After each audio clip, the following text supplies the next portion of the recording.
What's up, my comic comrades? The season finale for X-Men 97 has come and gone without revealing Onslaught as many of us were expecting. And while I won't spoil what they did do right now, they did tease more than enough for us to assume that Onslaught is coming at some point, possibly even season 2. So today, we're gonna break down everything you need to know about this insanely powerful villain. Because when he does show up, he's going to be a real problem for the entire Marvel Universe. I mean, this is a being so powerful that the Avengers, Fantastic Four, and more had to sacrifice themselves to beat him. And what makes Onslaught such a dangerous beast is the fact that he is a hybrid creation formed from the minds of Charles Xavier and Magneto. So if you weren't aware of that before, your brain probably just broke a little bit. The important question is, how in the world did that happen? Well, we have to go all the way back to X-Men issue 25 to find out. But before we dive in, we have a giveaway to announce. We've partnered with our friends at LegionSabers.com to give away one of their amazing Blade of Resilience lightsabers to one lucky member of the Variant audience. This dope lightsaber replica is inspired by the lightsaber of Obi-Wan Kenobi, which he wielded throughout the Clone Wars. This thing is highly detailed and super durable due to the fact that it's crafted with aerospace-grade aluminum. It also has a ton of color, ignition, and sound options, and it also has gesture control so you can activate or deactivate the saber with a turn of your wrist. To enter the giveaway and earn a chance to bring this bad boy home, just go to variantcomics.com and click on the giveaways tab at the top of the homepage. Or you could click the link we dropped in the description below, then you could enter your info and submit your entry. It's only one entry per person though. Giveaway entries will be accepted through May 30th, and then we'll announce the winner in our June 2nd episode. So click the link below, enter to win right away, and may the force be with you. Also, a big thanks to LegionSabers.com for partnering with us on this giveaway. You guys definitely want to go to LegionSabers.com/variant and check out their amazing lineup of replica and custom lightsabers. And if you see another lightsaber you want to add to your collection, you could use code VARIANT for 30% off your order, because that's how we roll. Okay, let's find out how Onslaught came to be in X-Men issue 25, which is actually part 4 of the Fatal Attractions event, one of the best X-Men stories of all time in my personal opinion. In fact, one of the reasons X-Men 97 is as good as it is because it's heavily pulling from this storyline. So those of you who've seen the X-Men 97 series will see exactly what I'm talking about, and also notice several of the differences as I start breaking this down. Okay, so at the very beginning of issue 25, Magneto tells his acolytes, "For too long I have played a fruitless game of back and forth with those humans in positions of power. I had always hoped that as administrations came and went, figureheads changed, one day, eventually, those who believed in the rights of mutants to exist free from persecution would attain power. It was, I know, a foolish hope, born out of my desire to never become that which I despised in my younger days, a tyrant." Exodus says, "There must come a time when even deaf ears must be made to listen, Lord Magnus." Magneto replies, "You are correct, Exodus. Indeed, that time has come and gone long before we even sought refuge among the heavens." So as you can see from that monologue alone, this is very much the Magneto we're getting in X-Men 97, which is a pissed off, fed up with trying to be the bigger person Magneto. Remember what he said in X-Men 97, "Do not make me let you down." And guess what? They made him let them down. Now we all know how they let him down in X-Men 97, since every X-Men and comic book fan is watching the show. And if you're not, I don't know what you're doing, but you need to get on that. Anyway, in this storyline and comic, the straw that broke the camel's back for Magneto is explained to us by Charles Xavier and Cyclops. Xavier gathers the X-Men saying, "I have called you all here because there is something I must tell you. Obviously, my X-Men, we have a problem." Scott will brief you all. Scott says, "Thank you, Professor. Okay, here it goes. At 10:33 this morning Eastern Standard Time, the United States Security Council voted to initiate the preliminary levels of defense in the Magneto protocols. The alpha and beta options of the protocols involve the activating of a defense shield which spreads across the planet and prevents Magneto from using his powers within the boundaries of Earth's atmosphere. This is intended to protect humanity without the appearance of intended provocation." Gambit sarcastically says, "Work like a charm, eh, Cyclops?" Cyclops continues saying, "At 11:55 p.m., an electromagnetic explosion sent a pulse wave across the planet. In retaliating, Magneto has effectively rendered the mechanical and technological resources of this entire planet completely useless." Sounds extremely familiar yet again, right? And this is going to be where the heavy spoilers begin for X-Men 97, so if you don't want to hear them,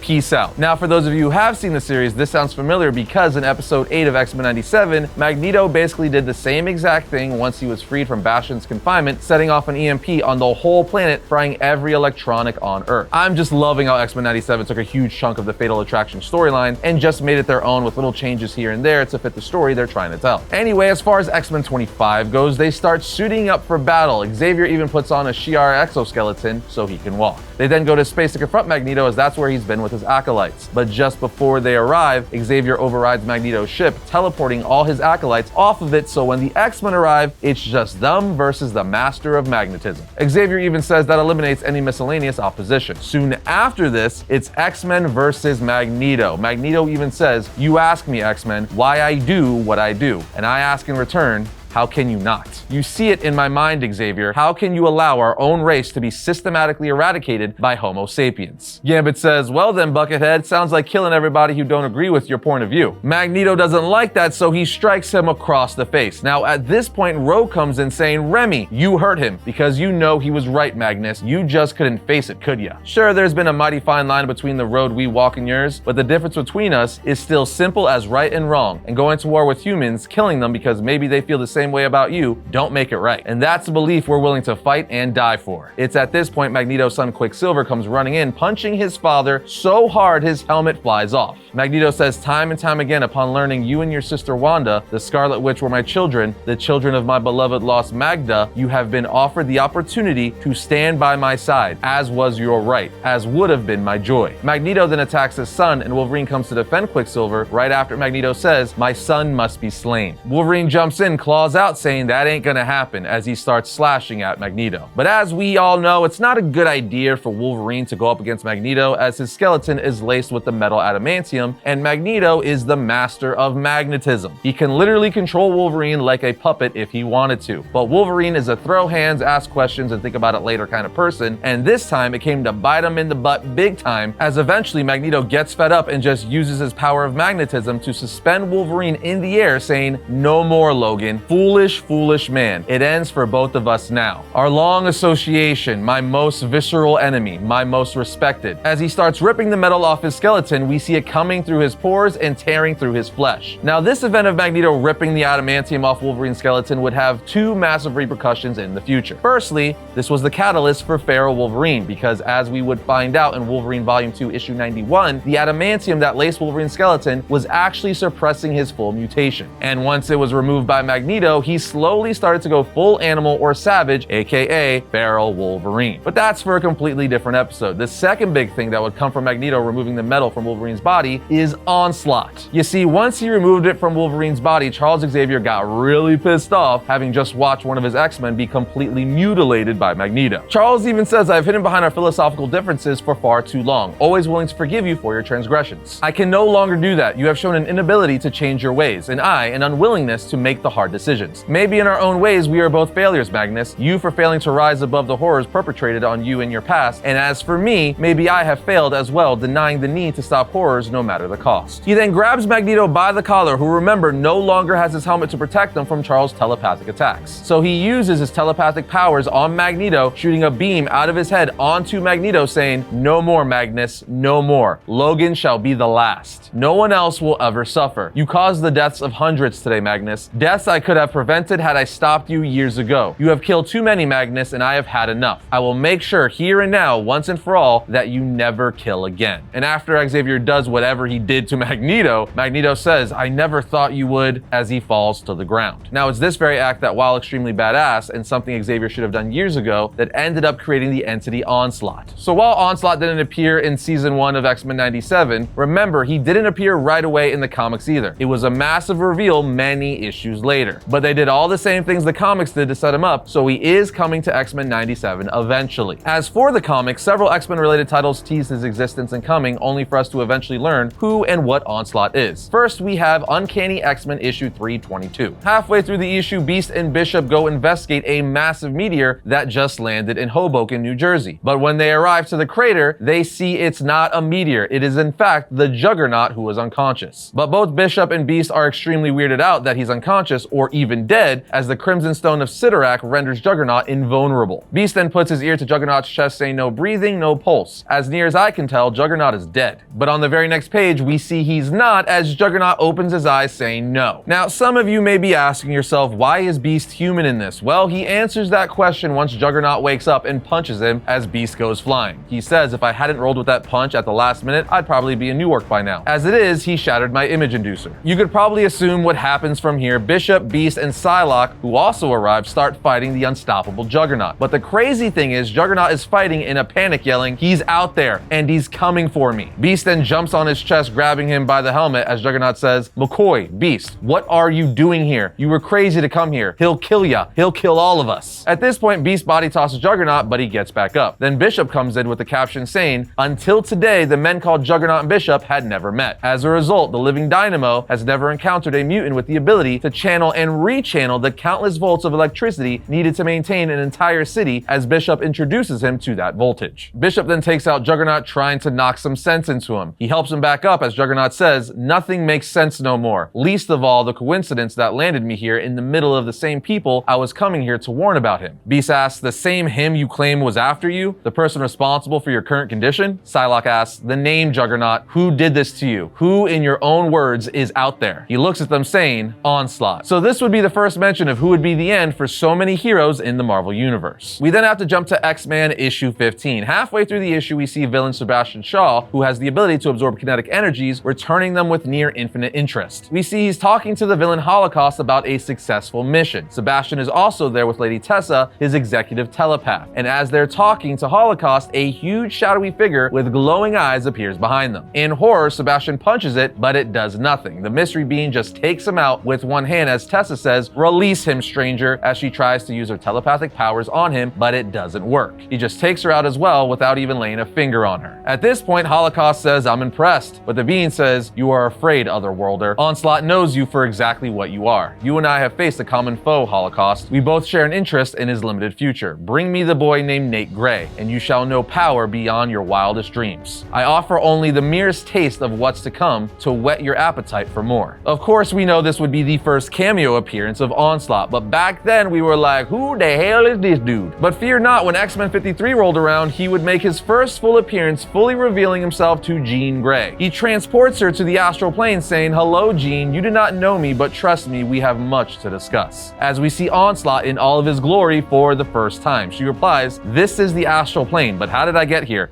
Who are you?" He tells her, "I brought you here. Call me a sympathizer, kindred spirit of the Homo superior race. Someone anxious to prepare you for your role as a key player in the days to come. The days in which human-mutant relations will finally, after decades of misdeeds and mistrust, reach their ultimate flashpoint." Jean says times are bad for mutants, as bad as they've ever been, but we fight for a brighter tomorrow. Onslaught then shows her around different places, trying to show her that human and mutant harmony will never be a thing. He even shows her how presidential candidates see mutants as a means to win presidency, whether they're for or against them. They are nothing more than a stepping stone to get higher on the ladder. He also shows her that she doesn't know everything about Professor X, even though he basically raised her, and she argues no one knows Professor X better than her, as they are two of the most powerful telepaths on Earth, and they have shared secrets that no other X-Men has ever known. But Onslaught says he's hid stuff deep down inside his mind that you haven't seen, and that he loves you, but not in the same pseudo-dad way that you believe in the way you love him. No, he's in love with you. But she says, "No, I don't understand. This isn't real. You created this." He tells her, "You're in his mind. You know it to be real." Jean eventually asks, "Who are you?" And he simply says, "Who am I, Jean? I am a being unfettered by the shackles of hypocrisy that surround us. I am raw power, fully unleashed as you once were, as you could be again by joining with me. Remember the unbridled cosmic might of the Phoenix Force. How good it felt to possess it. Absolute power thrills absolutely. Thrills you.